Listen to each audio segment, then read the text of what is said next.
दोस्तों परसेंटेज के क्वेश्चन को माइंड में सॉल्व करने के लिए आपको ये पता होना चाहिए कि जो 100% होता है वो पूरा होता है 1 और 50% जो होता है वो होता है हाफ। हम कहते हैं ना कि 50-50 कर लेंगे, मीन्स आधा आधा कर लेंगे।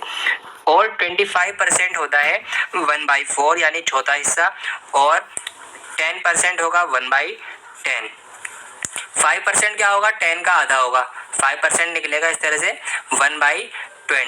तो अगर आपको ये याद है या ये पता है तो आप माइंड में ही परसेंटेज के क्वेश्चन को सॉल्व कर लेंगे। अब हम एक क्वेश्चन लेते हैं। मान लीजिए क्वेश्चन है 60% ऑफ 44, 44 का 60% कैसे निकालना है। अब देखो इसको बहुत से बच्चे तो इसी तरह से करेंगे, 60/100 इंटू 44, फिर वो यहाँ मल्टीप्लाई करेंगे, डिवाइड करेंगे और इसी में लगे रहेंगे। इसकी शॉर्ट ट्रिक ये है कि आप 60% को दो पार्ट में डिवाइड कर लो, 50% और 10%। अब 44 का आधा, 50% का मतलब आधा होता है ना, तो 44 का आधा हमें पता है कि 22 होता है, और 10% होगा, एक पॉइंट लगा देंगे 4.4। जब हम इनको ऐड करेंगे तो आंसर आएगा इसका 26.4। तो इस तरह से हम बहुत ही जल्दी क्वेश्चन को सॉल्व कर सकते हैं, वो भी माइंड में ही। एक क्वेश्चन और लेते हैं हम। क्वेश्चन है 15% ऑफ 60।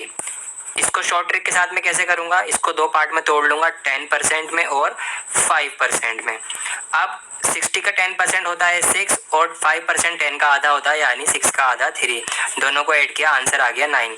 देखा आपने, कुछ सेकंड में सॉल्व हो गया। और जब हम इसको माइंड में सॉल्व करेंगे तो ये और भी जल्दी सॉल्व होगा। एक क्वेश्चन और लेते हैं। क्वेश्चन है 95% ऑफ 720।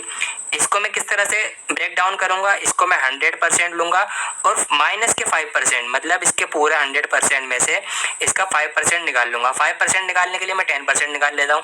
10% होगा इसका 72, और 72 का जो आधा होगा वो होगा इसका 5% यानी 36।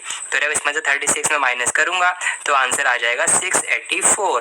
तो ये आ गया इसका आंसर। तो देखा आपने शॉर्ट ट्रिक से कितनी जल्दी जल्दी आंसर आ रहा है, और ये चीज़ जब आप प्रैक्टिस कर लोगे तो माइंड में ही सॉल्व कर लोगे।